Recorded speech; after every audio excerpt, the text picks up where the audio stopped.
Dr. Homebrew is brought to you by 5 Star Chemicals, providing safety and cleaning supplies for brewing, distilling, and winemaking at 5starchemicals.com. Doctor, look. Stand aside, nurse. I'm Dr. Homebrew. Clear.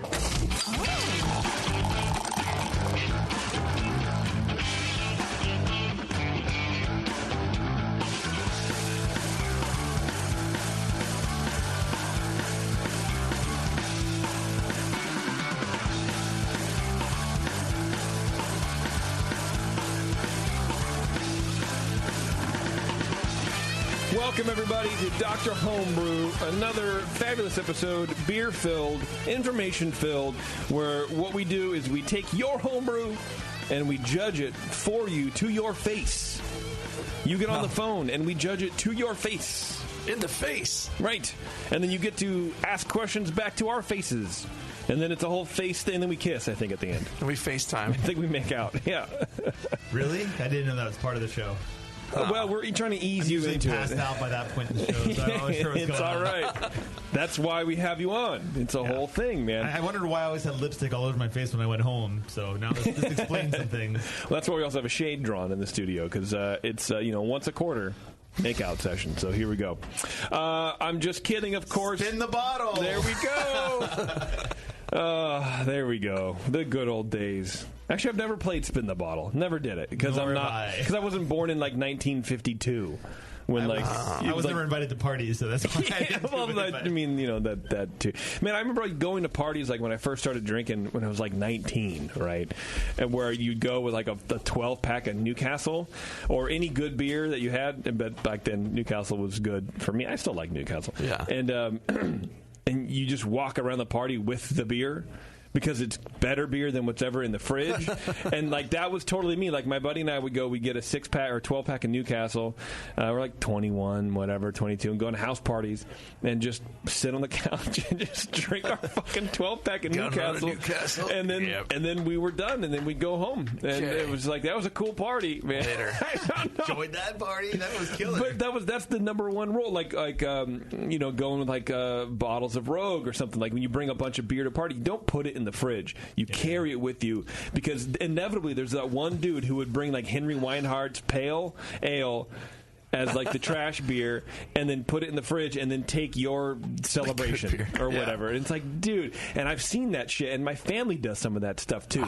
They'll bring like a bunch of Lagunitas and then they'll start taking my beer and I'm like, dude, what you brought the beer. You brought this beer for you to drink, but now you see a better beer and so now you're going to drink that? You're an asshole. Now that's the thing. I'm going to give people better beer. Back when I was going to parties back in college, I'd have homebrew.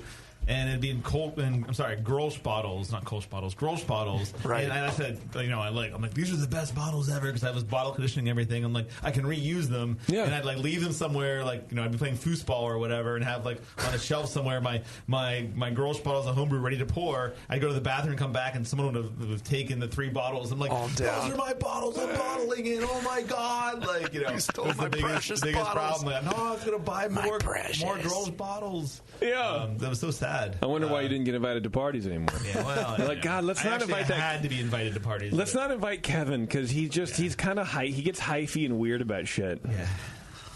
Hit somebody over the head with a bottle or something after that. Every once in a while. You're a very violent man. You kick people. That never happened. It did, but it never happened.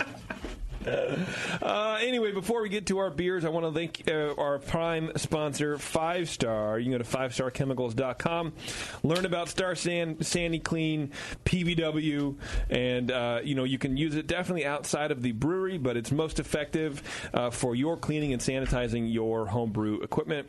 Man, I want to say PVW. Just to jump in here, I had these teacups that you can't put in the microwave because they're insulated and they're like stainless or whatever. Okay. And, kept using them for tea and coffee all the time and had stains. And as much as you try to use, soap and a brush, they never really get super clean. I soaked them in PVW for maybe an hour or two. And, man, they were, just super, super clean out. They looked awesome. My wife's like, how did you do that? I'm like, I can't tell you. I'm not giving you information. But it was 4 of them that looked like brand new. It was pretty impressive. I'm like, I'm not surprised, but it was kind of that shit's crazy. Like, well, because you only think about it in the home brewing world. Like, I can clean my carboy and my keg and not have to scrub. But no, I'll do it to like clean my stainless cookware, and I clean it. I use it a lot. Clean the grimy bathtub. Mm-hmm. It's great. Anyway, 5 Star Chemicals. They bring you the show, and as a matter of fact, they're going to be at NHC at HomebrewCon. Because they're there all the time. Yep. So please go there and thank them for being a sponsor, because that's how we keep them as a sponsor, is by you guys going and saying, I really appreciate the information on Dr. Homebrew, and they wouldn't be there without your support, so please keep supporting them. And ask them questions about like pH and cloudiness and sliminess. I already talked about this on a show maybe 6 months ago, but I love talking about Star Sand, not PBW, but Star Sand. Like, you know, what's the best way to use Star Sand? Do you want to keep your Star Sand around, and et cetera, et cetera? Like, if you use straight RO water, you can use your Star Sand for a really long period of time. Yeah. Not that you really want to, but you can if you want to save water, because we're in California. Yeah, guys, do go to the farmer's market. I'm going to save water. I'm going to go to the farmer's market later with my reusable bag. Distilled water in a spray bottle with Star Sand mixed to the right strength, and use that for sanitizing growlers and stuff. Yeah, it's great. Okay, we have 2 beers on for you guys today. One of them comes from a gentleman called Andrew, and he has a what? What beer is this? Munich Helles. A Munich Helles. God, I love that beer style so much. And then we have Brian's brother, deep nepotism on the show. But Brian's brother, Jimi. And what beer did he send you that's been cared for, I'm sure, very well? So it's an English strong bitter, but it's actually a clone of the Bent Paddle Brewing Company from Duluth. Their 14-degree ESB, extra special amber ale. So he sent the beer, the commercial beer, and the homebrew, of which it's a clone, huh? Yes. So we have the can of the Bent Paddle. I appreciate that. I appreciate that very much. Jimi's beer. What does he do for a living? Is he like an engineer? He teaches music. Oh. That's kind of like an engineer. Kind of similar, yeah. Yeah, all right. Yeah, very close. Because only like a weirdly focused, formulaic mind would go, I'm going to do that same thing. Yeah. Maybe not only. Or somebody who's passionate, maybe. JP. Maybe you lost that passion how many years ago? I've lost that love and feeling, that's for sure. But that passion is still there. I still enjoy porcelain doll collecting, and no one's going to tell me otherwise. Okay, we're going to take a break. We're going to come back. We're going to talk to Andrew.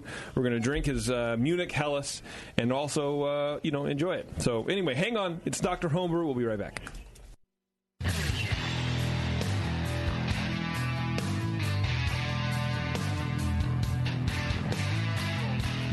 Back to the examination.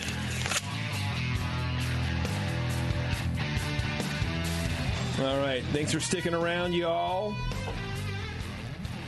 While I get... Here, do me a favor. Brian, you want to read this live read for Grog Tag? Absolutely. While I get Andrew on the phone? It is the Grog Tag promo read here for April 18. And Norman Bates said it best. A boy's best friend is his mother. And while we can't say we agree 100%, we do think that this year, Mom deserves something cool and custom from Grog Tag for Mother's Day. Go to grogtag.com and shop from hundreds of templates covering all kinds of products that you can modify and make your very own. From coasters of your baby pictures to beer and wine labels with last year's family reunion on them, to metal signs of her grandchildren. We have it all. Mother's Day is on May 13th, so start creating over at grogtag.com and use code BNARMY to save 10% on your order. That's grogtag.com, promo code BNARMY. Thank you for listening. Good job, Brian. Good job. You want to sign that for you? All right, Andrew, are you on the line with us? Hey, what's going on, guys? What's going on, Andrew. dude? How's it going? What the hell is going on? I get it. Pretty good. I get it. All right, man. We have your beer poured already. Wow, Keith is on First, it today. First, importantly, man. where are you calling from? I'm in Alabama. Alabama. Okay. Cool. I think Brian wants your exact address, so yes. he's going to be down there tomorrow. Cool. And how long have you been homebrewing, man? About 5 years or so. Okay, perfect. Is this your first Helles? No, so it's actually one of my favorite styles to brew, but I did change my recipe. I've been working for couple of years on perfecting the best recipe, and I changed it completely up this time. So I feel it on that, man. For some feedback on it. I've been doing that with my oatmeal stout since, I don't know, man, for like 5 years. Maybe that's what you need to do. Just change it completely. I've done that. I don't know. I can't get it right. I can't get it right in my own mind. But, okay, well, great. Well, hopefully we can help you out with that. Brian, you want to start off? This is not Andrew's first time at the Hellas Rodeo. No. All right, here we go. Aroma-wise, it's lightly malty and pleasant. I get a low floral hop. Seems very cleanly lagered. I like that. Faintly sweet. There's a tiny hint of some corn-like DMS that's allowed in the style. No acetaldehyde or diacetyl evident in there. It's subtle overall. As you know, the beer isn't a monster or anything. It's pretty light in the aroma. You get a little corn, a little malt, a little hop. That's about it.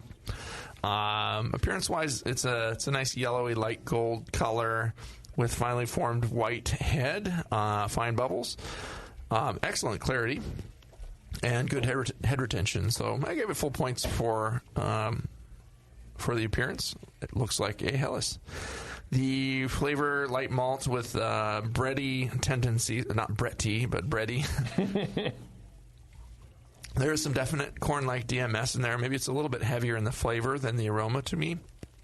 The bitterness is pretty low.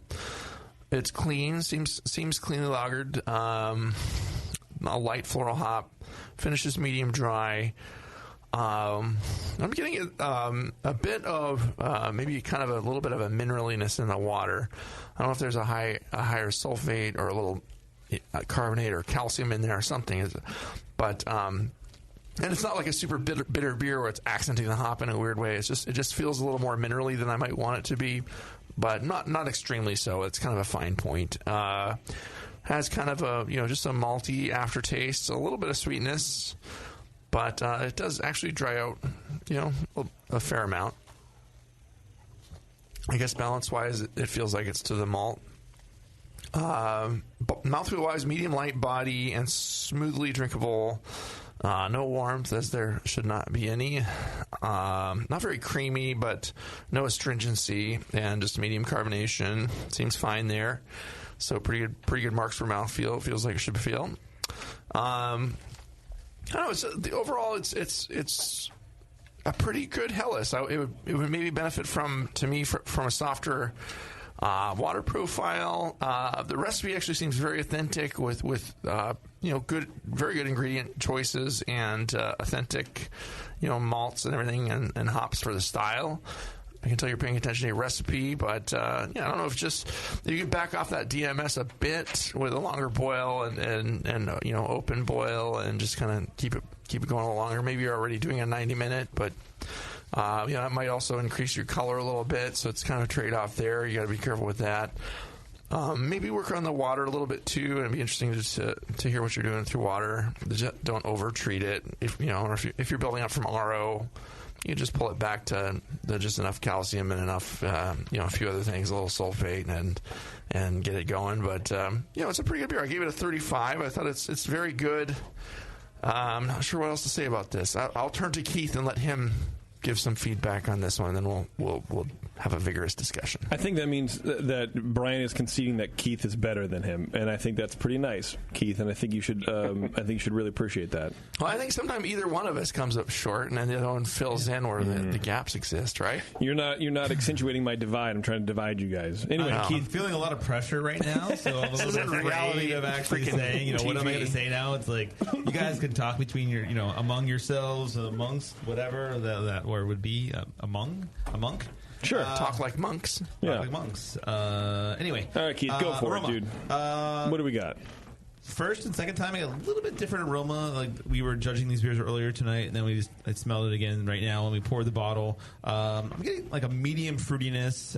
Initially, I was thinking like maybe apple, but like as it's poured again tonight, I'm thinking more like a Sauvignon Blanc sort of tropical fruit, a little bit like that sort of area. I get in the nose, so kind of a wine-like aroma in the nose. Not super strong, but that's kind of the first thing that I pick up. So a little out of style there. Behind that is definitely a sweet grainy malts with a little bit of DMS, as Brian mentioned. I thought I was getting a touch of diacetyl, but not that. I don't. As I'll say, it doesn't appear anywhere else at all. So I think that was an off there. A little bit of flowery hop aroma, but not much there. But yeah, I think that for me the thing that stands out is that wine-like sort of character that comes through in the nose somewhat.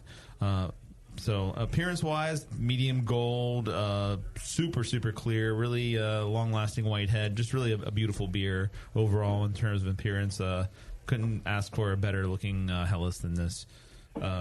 Flavor-wise, get that malt up front, the greeniness, sweetness, a little bit DMS, all really kind of cool for the style.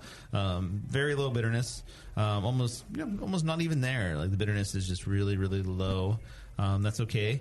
But there also is that fruitiness that I was mentioning before from fermentation, I believe, that shows up. It's not overwhelming. It's just there a little bit, and it kind of interferes with the flavor somewhat. So otherwise, really clean. No diacetyl, no acetaldehyde, nothing phenolic, nothing off. And hops are pretty much subdued. Balance is definitely toward the malt, but yeah, not crazy. I am getting a little bit of vitamin-like character in the flavor as well. I think that's kind of maybe what Brian's talking about. Maybe not, but that's what I'm perceiving it as, a little bit of a vitamin, sort of like multivitamin sort of character. Not super strong again, but kind of subtle. And that's kind of one of the struggles with a beer of this style is that any flavors at all are going to stand out a lot. So just picking that up. Mouthfeel-wise, medium body. Medium carbonation, no astringency, no warming, all appropriate for style. So I think overall, I think you hit most of the targets for this beer. Just a touch too fruity for me. Sort of clean up that sort of white wine character. Should also be a little bit drier. I think I'm getting a little bit of sweetness.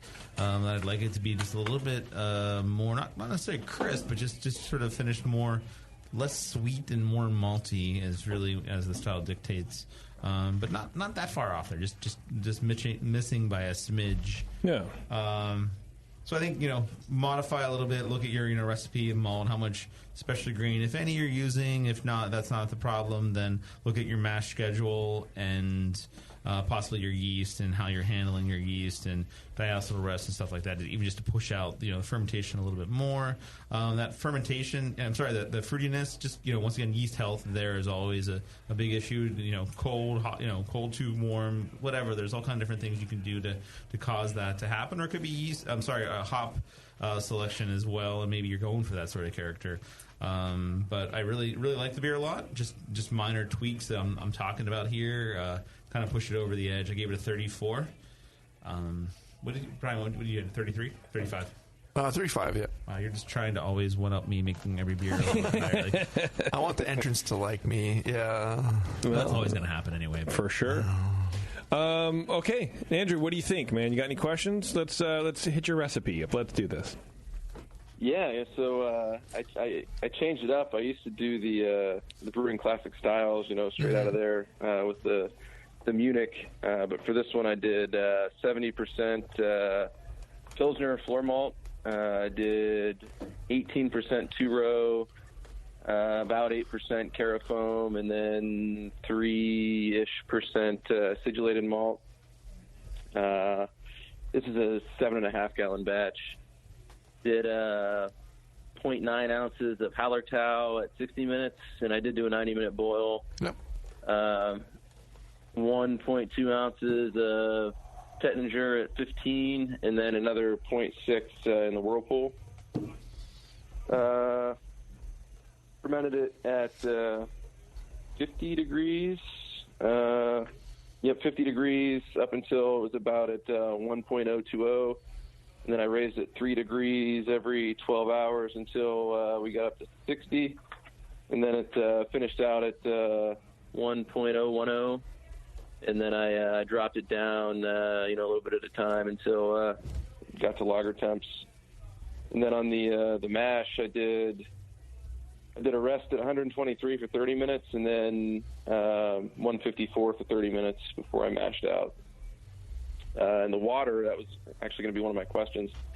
So I do build up from RO, and I kept it pretty light. I thought I got 18 parts per million calcium, 5 for magnesium, 43 on the chloride, and then 30 on the sulfate. Okay.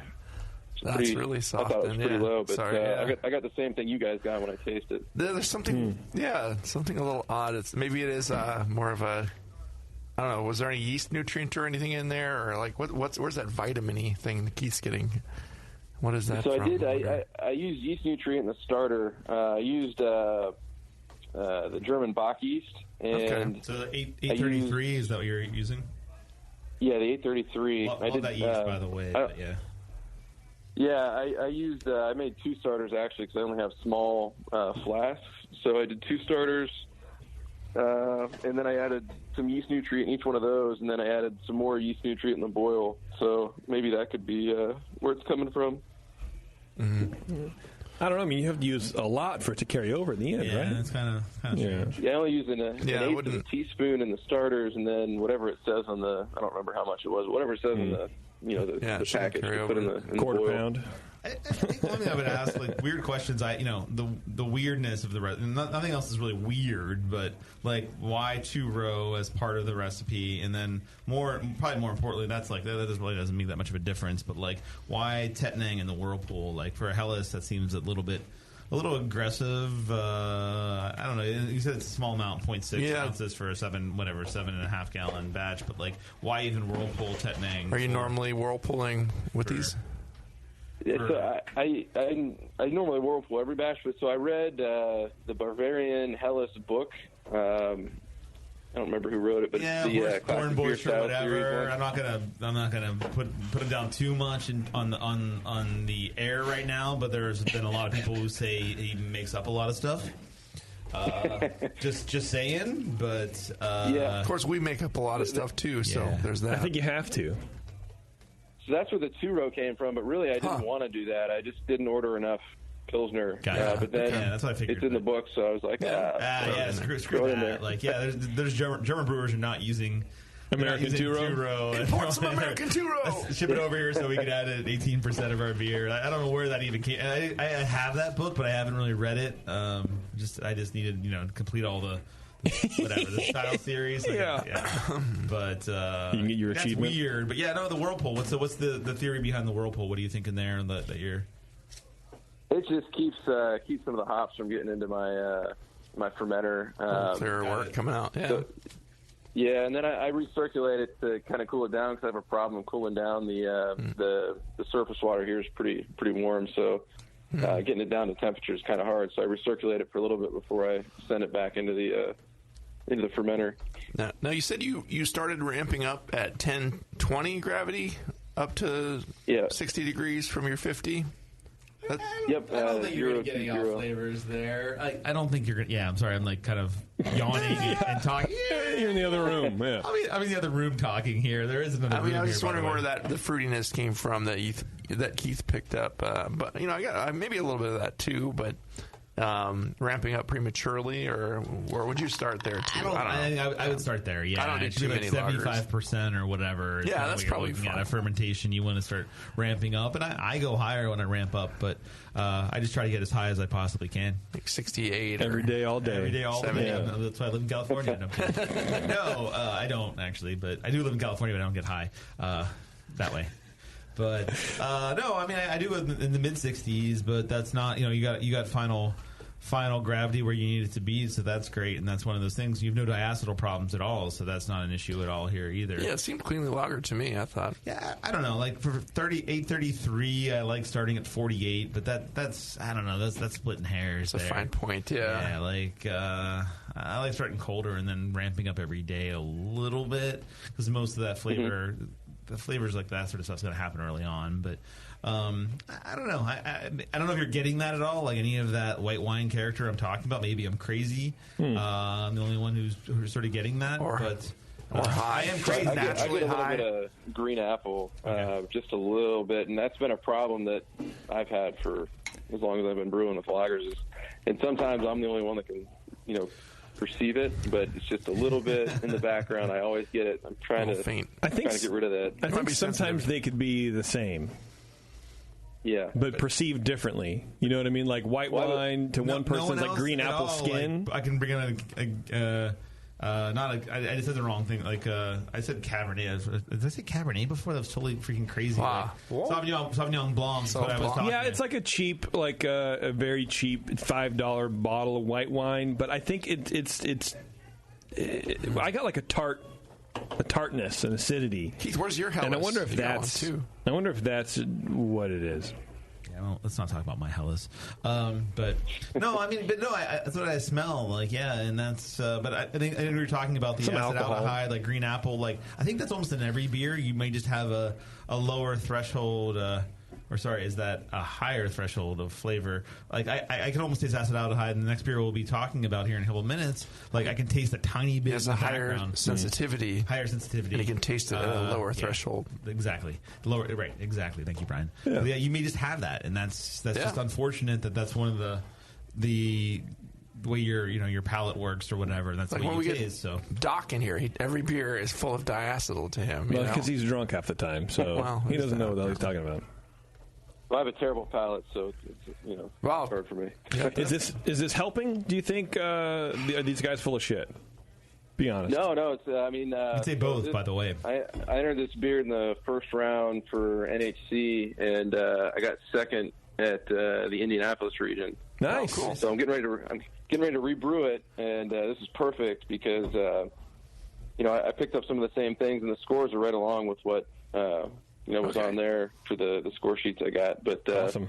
Yeah, I had a hard time with this beer because there wasn't really much for me to fault it for. But it's not perfect Helles. It doesn't have any real flaws sticking out in a big way. It's just not like when you go to freaking Munich and drink the Helles there, you know? Yeah, there's a fermentation character that's lacking for sure. And I would chill out with the finishing hops overall. Like, So what I was going to ask you guys, last year I brewed the Helles for NHC, and I actually scored a 44 and didn't advance because I split it right down the style. Everything was right in the middle. It didn't stand out at all, though. I lost in the mini best of show. So I brewed this one. I wanted it to be super light just to kind of be different. And I guess that kind of worked, but to me it doesn't really. Yeah, it's do you think it needs to be more bready, more more malty? It seems kind of light to me. Yeah, it's light overall, and it just feels like there's not enough there. It's like bring out the breadiness a little bit more. And fermentation go back to it's too clean. You don't need that the pale U.S. pale malt and just go back to the basics. It depends on the judges you get. It's always a crapshoot there, and what people are looking for because it really shouldn't have a ton of maltiness. It should have some of that Pils character. No, but it shouldn't have a ton of maltiness, but it should have that depth of malt that it doesn't necessarily have. And strangely enough, I find if you're using the Wireman floor malted, I find you actually get less malt character from that. This is just me, of course, but I find when I use that, I get less malt character when using the Wireman floor malted than I get when I'm using just the regular Wireman Pils.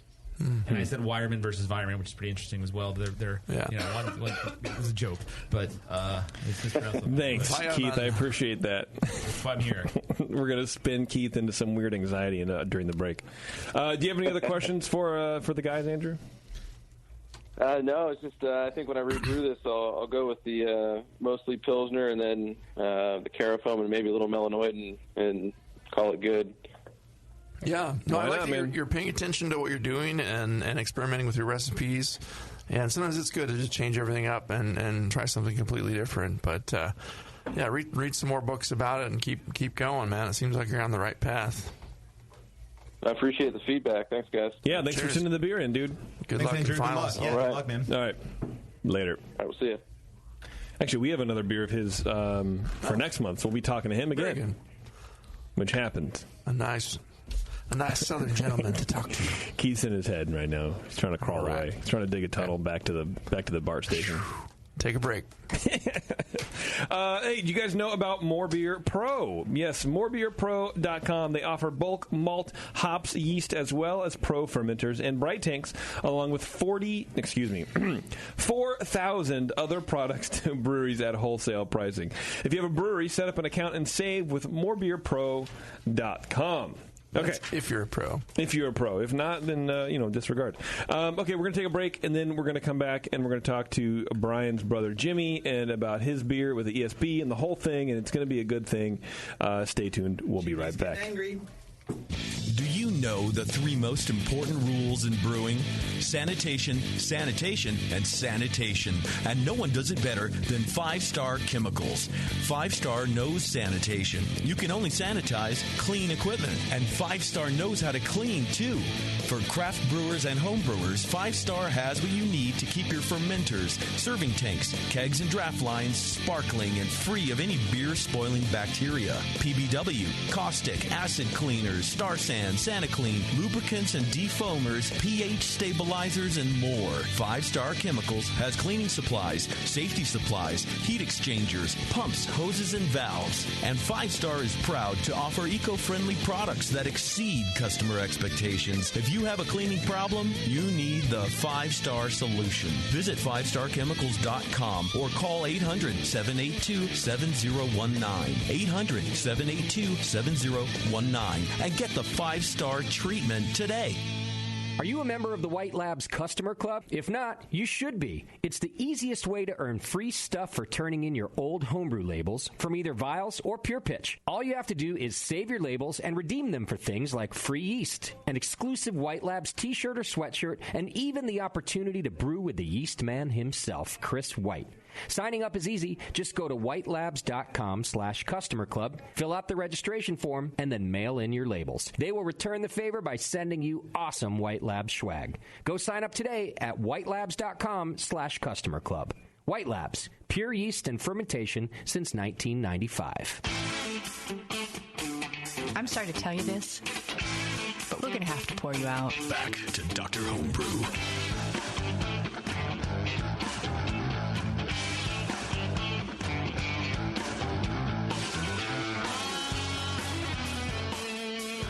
All right, everybody, thanks for sticking with us. We're going to be getting on the phone here with Jimmy Cooper, who's Brian's brother. And, I'm really more excited about drinking the ability to drink an ESB, although it says amber ale. It's an ESA. Yeah, it's 14-degree ESB extra special amber ale. So it's like a dark ESB. It's in the color range, I would say. It says extra special amber. It's an ESA, dude. They can go pretty coppery colored. Why is it? Why does Keith look like brownie batter? Like why? Let us not speak of that. Okay. Because it's just the end of the bottle? It is the end of the bottle. No, well, that's all right then. That's all right. We're not going to give. I get the shaft most times. Jimmy was stingy. He gave us just one bottle. Bastard. Why would he do that? It's the Cooper way. He was flying so many New Glarus beers to me that he ran out of space. So never mind. You brought one to try? Coopers are very generous. I brought a Serendipity. New Glarus Serendipity. God, I can't even read the paper label. Is just like all those are my cooler walked out. New Glarus Serendipity Hoppy Accident Fruit Ale.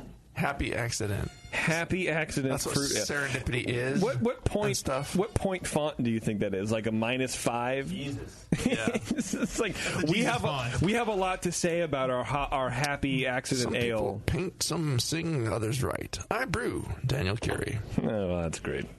Hey guys, I want to tell you about a new Kickstarter project that's out. It's started by a fellow BN Army member. It's called the Y-Firm. So if you're looking for a wireless way to control your fermentation temperatures, check this out. The Y-Firm is now launching on Kickstarter, and you can get in on the ground floor of this cool new tech developed by a brewing network. Listener, as a patent-pending Wi-Fi temperature controller, you can monitor and control your fermentation temperature from anywhere on the planet. Forgot to bump the temp a few degrees for the diacetyl rest? Do it from your iOS or Android device. Never delay a brew day because you won't be around to change your fermentation temperature, which I know I've done several times, as a matter of fact, when I used to make beer. It has an app for Apple and Android phones, of course. You can receive notifications when you've reached pitching temps. So if you're in the garage or you're brewing in the garage and you're home in the other room, watching TV, you'll know you don't have to go check every half an hour. You'll get the alert on your phone. Or when your temperature is out of range.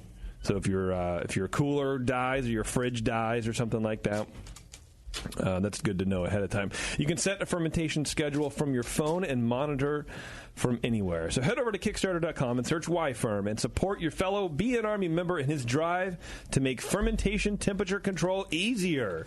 Does it like sort of link up with like Angie's List or something like that? So an HVAC person, like once your refrigerator died, that would be kind of amazing. Actually, find somebody. Like one of my fridges died. I had to find somebody. It was like this guy like came in. He fixed my dryer. In my house. Even though your fridge died? I rent, and a fridge died, like one of the ones I use for fermentation. And I'm like, hey, by the way, do you fix these fridges? And he's like, and he's like, what are you doing here? And I'm like, making beer. He had a Russian accent, or maybe he's Latvian. I have no idea what Ukrainian. I have no idea anyway. Ukraine is weak. Oh, wow. Anyway, he was like, I may have that part. So he came back the next day and had the part and fixed the fridge. It was pretty awesome, but it was like random. He was fixing the dryer. And I'm like, hey, by the way, this fridge died. And he's like, yep, got it, and fixed it. It was like $45 or something. He's like, easy job for him. Give me dude. Beer now, give me a growler, and I will do it for free, sort of thing. So those are, trading for beer is always a good thing. Easy job for him. Anyway, check it out. Kickstarter.com. Search Y-Firm. Never mind. That's a great story, by the way. Yeah, it was a really good story. First time I've ever told it, and the last time. The beat down on the desk sounded pretty good over the microphones, too. Sorry. You're going to have to edit that out. Hey, Jimmy, are you there? Yeah. How's it going, dude? Brother Jimmy. It's a little late in Minnesota time, but I'm hanging in there. Nice. I appreciate it. Hey, do me a favor. Kill your video so we'll get a little better audio, if you wouldn't mind. All right. Brian, that's perfect. Brian's waving at the computer screen, even though we Jim. have no cameras on the computer screen. Hi, Jim. I was waving. So I'm sure just used to. You clearly got all the brains in between the two of you. I've got a smart computer that has a little video camera built into it. All right, Jimmy. So do me a favor. Tell me about this beer, and you made a clone of it. And how'd that happen? Tell us about how he started brewing too. I think we've already done that. He's already been on the show, hasn't he? Oh yeah. Yeah. Well, yeah, we did that story last time. I think. See, I pay more attention to what you were doing than your brother. Nobody else remembers that though. We were in Minneapolis, hanging out. Tell me about this beer, Jimmy. All right. Well, anyways, we've got a new brewery in town in Duluth here called Bent Paddle. Mm-hmm. They're currently one of my favorite breweries here, and they have the 14-degree ESB amber. It's I know a lot of awards at the brewing competitions. So, and it's one of my favorite ones to go down there to the tap room and enjoy. So, and I was actually at HomebrewCon in Minneapolis, and we were passing by one of their booths, and they had a clone kit for it. So, I grabbed the sheet, and I just kind of went off of that as my starting point for the recipe. Okay. So it was at their little tent thing, so I checked it out, and this is my first time brewing the batch, so I'm kind of I can tell you right off the bat that it does not match their beer. Okay. But I do enjoy it, but I would like to learn how to massage it more into what I intended it to be. Okay, so, maybe we can help with a clone recipe. No, we can. So. Okay. Yeah, we've had Bent Paddle before, oddly enough. We've had a few people from your area send us some beers on this show. So we're familiar with the beers, and I think everything we've had has been pretty good. So I would definitely, and then tasting this beer, I would definitely see cloning this beer. It's very toasty. They're supposed to do a good job. They had a little tiny tasting room there before, and I guess now they built it out and had a big grand opening for their massive new tasting room with like a waterfall coming over the bar looking thing. Like the stone of the well, not real Midwest. water, but it just looks like yeah. All right. I mean, it looked pretty cool. I want to go there and check it out. Yeah, they souped it up. They souped it up quite a bit there, which is awesome. They rock it for sure. So cool. We're basically taking all of Lake Superior apparently and turning it into beer around here. As well, you should. Yeah, sounds good. Keith, you want to start first? I'd love to. All right, please do. Hey, Jimmy. Met you a couple weeks ago. Okay, so looking at the bottle inspection, it was a little bit high in terms of the normal bottle fill. Not a problem necessarily, but just calling that out. Aroma-wise, I'm getting a fairly strong hop aroma. I'm getting some floral, citrus, maybe some orange, a little bit of tangerine. Also, I get a pretty deep caramel aroma, a little bit of biscuit, light to medium esters. I think flavor-wise, I get a little more esters. That's why I was kind of saying high there. Apple, pear, but otherwise very clean. Not getting any off aromas. No diacetyl, nothing really off. So overall, really good job in terms of aroma there. Appearance-wise, super clear, medium to medium dark amber, slightly off-white head. Fairly big on the pour, but it dissipated pretty quickly. It's almost nothing more than just sort of a color around the glass. Flavor. That oranginess jumps out of the glass there in terms of the hop flavor. So that's the first thing I'm tasting is that orange hop. Medium low caramel, crystal character. Balance is fairly even, but as I taste it, the more the bitterness lingers as it sort of sits in your mouth and on the aftertaste. So I think. Little bit of apple pear again in terms of esters, low biscuits. Alcohol is noticeable, but overall, like I said, just clean. Getting just a touch of paper, cardboard, but that's really mild. It's just kind of faint there. Mouthfeel, medium body, light hop astringency, medium low carbonation, bordering on low. Bottling, traveling, all that sort of stuff. Always can kind of get hit on these beers occasionally. Just a very low touch of alcohol warming. I'm drinking the one bottle that we have. I have a mud glass right now. So I want to take a sip of that and then talk about overall impression. This is now my opportunity to give Brian shit for how he stored a beer. After how many 4 goddamn years of the same tired joke, now I get to give it to Brian. It was probably stored in the trunk of his car, parked underneath a sun machine. Yeah, I know. Well, I said I'd leave work at 5:30, but then I left at 5:40, and I was like driving like a maniac to get here, trying to make it look like I had left when I actually said I was going to leave. So it got, it almost fell on the ground a couple times. You did fine, but very enjoyable beer. At the airport last time. Sorry. Good. Keep going. Sounds like a conference call. I'm going to try to interrupt now. Enjoyable beer. I love the hops and malt. There's a restraint on both that it's really enjoyable. That they're both showcased. There's some crystal malt. There's some biscuit flavor. You get some of that hop flavor as well. But they're both kind of restrained, but really enjoyable. I really like that. It's drinkable. In the finish, I get a tiny bit of acetaldehyde, but that's just me again. Probably the low threshold I get in a lot of English style beers. I think the esteriness is fine with this beer. Maybe turn it down just a little bit. The esters, I think, would be maybe a little bit better. Maybe lower the first fermentation temp like out of the gate, and then just sort of bump it up a little bit from there. Tasting it side by side, I'll just jump in now and do that. Like right now, comparison, your beer is a lot better. Your beer actually handled the trip a little bit better than the bent paddle. Bent paddle, I'm getting some oxidation, a lot more biscuit on the bent paddle. Yeah, for sure. But for me, I'm also coming across more of the oxidation notes, reminding me that sometimes homebrew beer, as it's called, beer in Minnesota, of course, with the native beer, tribes, beer is sometimes better than the commercial one. So I actually prefer your beer over the commercial one that we have here, and I really like your beer a lot. I gave it a 37. Awesome. All right, Brian. Now, realizing that your score doesn't matter because you have to recuse yourself. Yep. Okay. You can't give a 56 on a beer. It doesn't go that high. No. Medium high in the aroma. Medium high kind of resiny hop notes I got in there, which was kind of nice. and definitely a kind of a medium caramel with a faint biscuit behind that. I agree with Keith there. To me it was lightly estery. It wasn't super heavy on the fruity esters. It wasn't a fruit bomb to me, but very clean fermentation character. I didn't get any DMS or diacetyl or any stuff like that.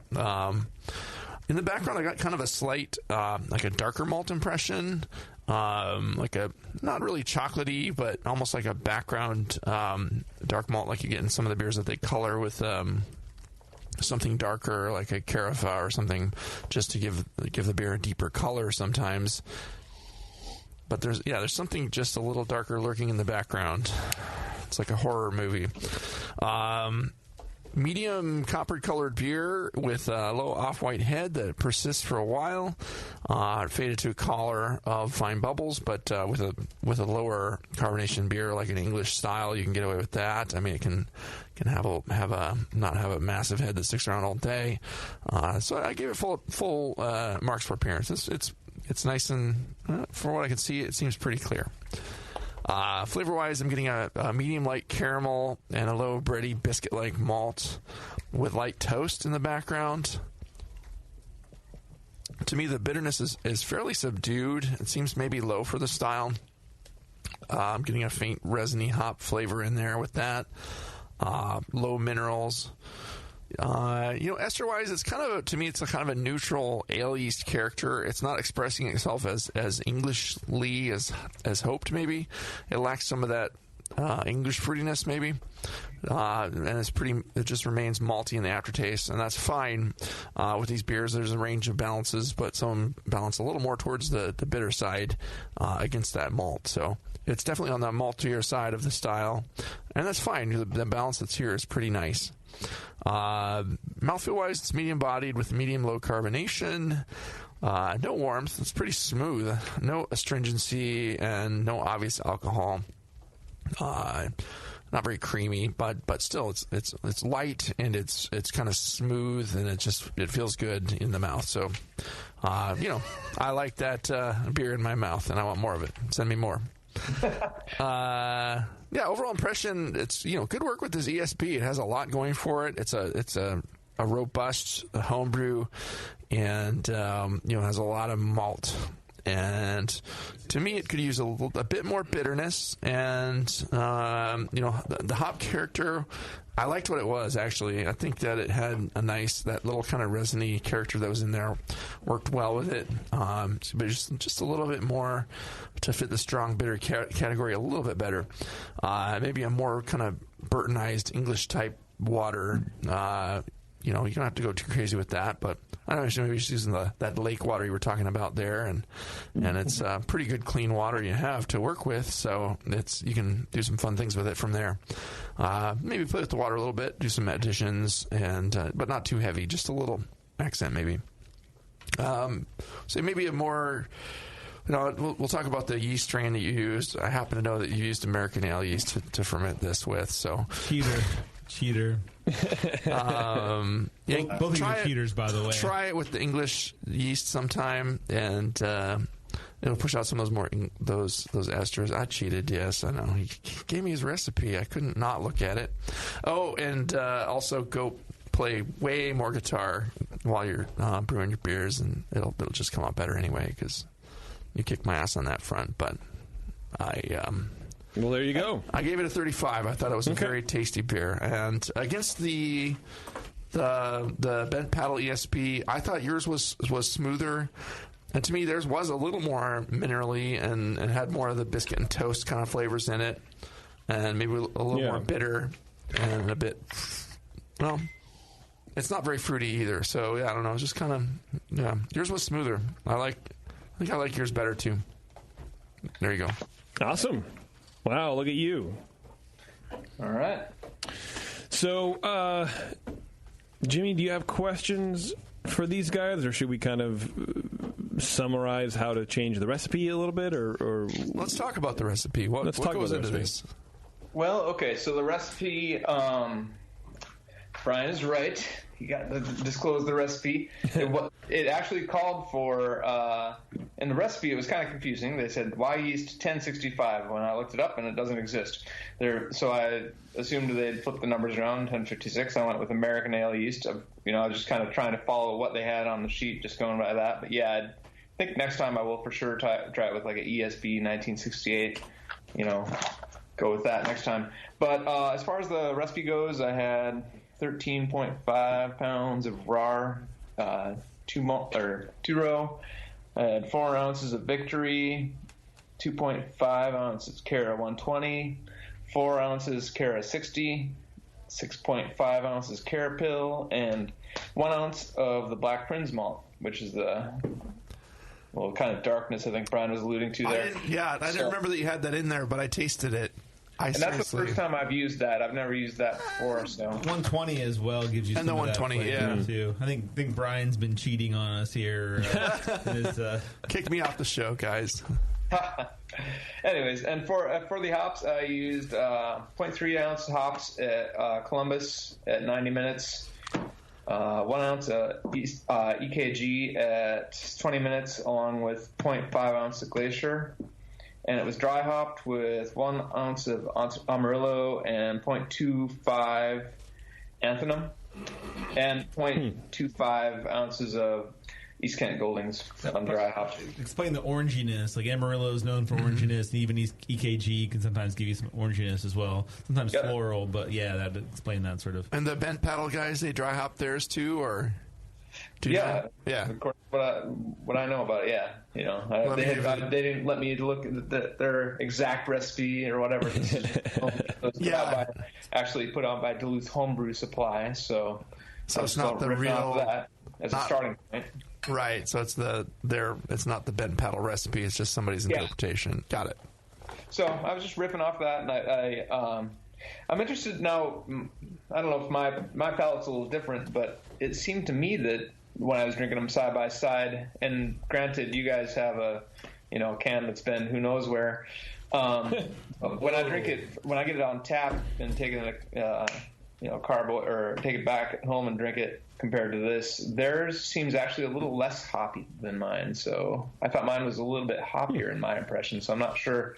I'm definitely tasting the Columbus. Thinking it's more smooth. So that's kind of interesting to me.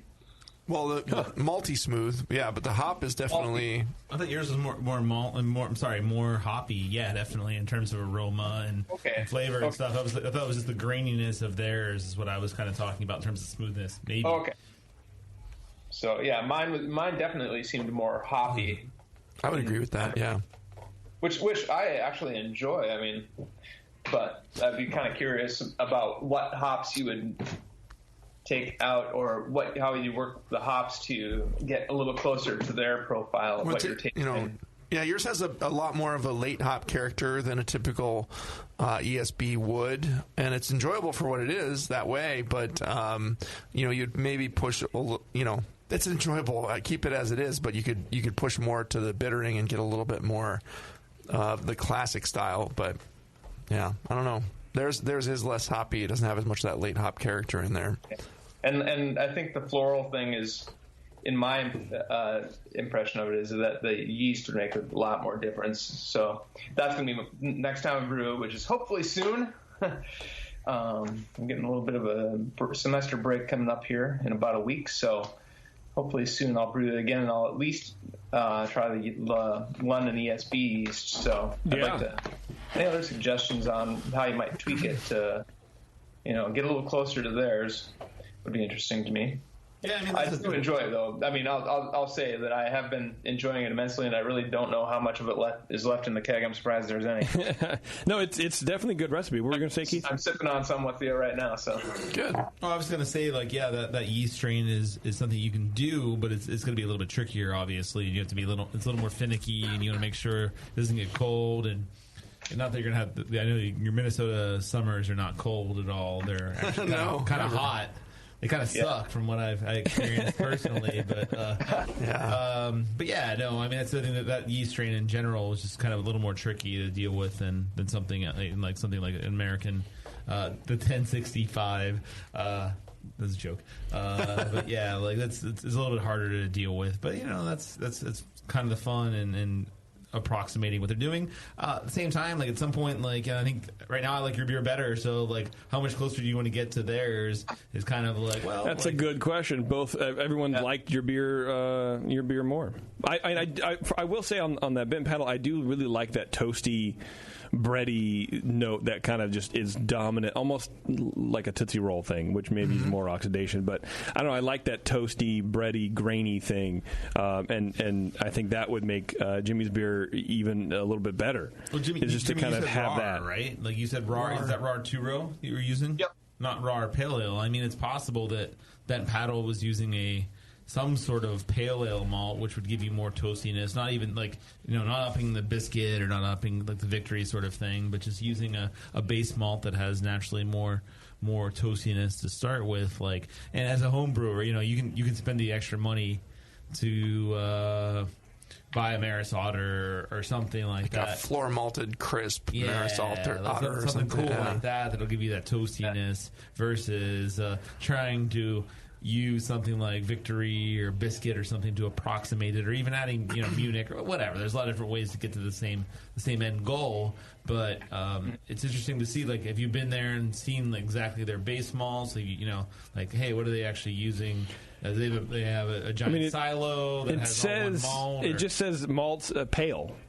Pale malt. I mean, it doesn't say pale malt. It says pale, Golden Promise, aromatic, Crystal 10, Crystal 55, Crystal. This is Golden Promise, which is yeah. So it's a Scottish. What's going on? Scottish pale malt. Yeah. Fucking people opening the fucking door, dude. Go away. It says employees only on the goddamn fucking door. On the air. Pale, Golden Promise, aromatic, Crystal 10, Crystal 55, Crystal 155. So the pale could be like a raw pale, because raw does have, it's not just raw 2-row. Raw actually has a higher, a higher lava bond sort of pale malt that's, a little bit different, and so that's an option too, like to kind of like play around with that a little bit and find your way there to get your toastiness that you want. Yeah. I mean, as a first time brewing it, it's definitely a recipe I have enjoyed more than a lot of recipes I've brewed. So, yeah. And one problem I do have is that I don't have fermentation control. I just drop it in my basement. So, and it was kind of cold down there over winter. So I actually I brewed it on January 7th. So it wasn't exactly warm around here. So. Awesome. All right, Jimmy. Well, hey, man, good luck rebrewing it, and let us know vicariously if you improved it, I guess, or I don't know, got closer to your goal in your head. All right. Cool. Will do. Thanks, dude. Appreciate it. Awesome. Thanks. Bye. Bye-bye. Cheers. Okay, so let's give some stuff away. $40 gift certificate to grogtag.com, where you can customize reusable labels. We had a close one, but it looks like Steve wins the grog tag. Steve, good job, Steve. Nice work. You win the grog tag. John for the John, bro. And we win the Serendipity New Glarus. Steve. No, Andrew. Oh. Not Steve. Andrew was on the last one. Oh, sorry, Steve. No, Steve was on the last one. Andrew was on this show. Oh, yeah, I rotated the sheets wrong. Yeah. Okay. Wow. Andrew, yeah, good job, Andrew. Steve, you don't win shit. Sorry, dude. Well... That's just how it works. Yeah, Steve didn't win. Sorry. All right, everyone. I want to thank you for tuning in. Don't forget, HomebrewCon is around the corner, so register for that and go to that. Also, listen to our other shows, like our brand new show, Heads and Tails. So if you're into craft spirits at all, listen to this show. Warren and myself wax poetic and basically interview a bunch of craft distillers and, talk about their wares and talk about craft spirits in general. I think it's pretty cool. Not necessarily a how-to, of course, because it's illegal at home. But our last show was all about rum. So if you're interested in rum and improving your rum knowledge, which I definitely knew nothing about rum, it's a really good show. So check it out. Heads and Tails, where greater podcasts are learned about. And until next time, we'll see you later. Cheers.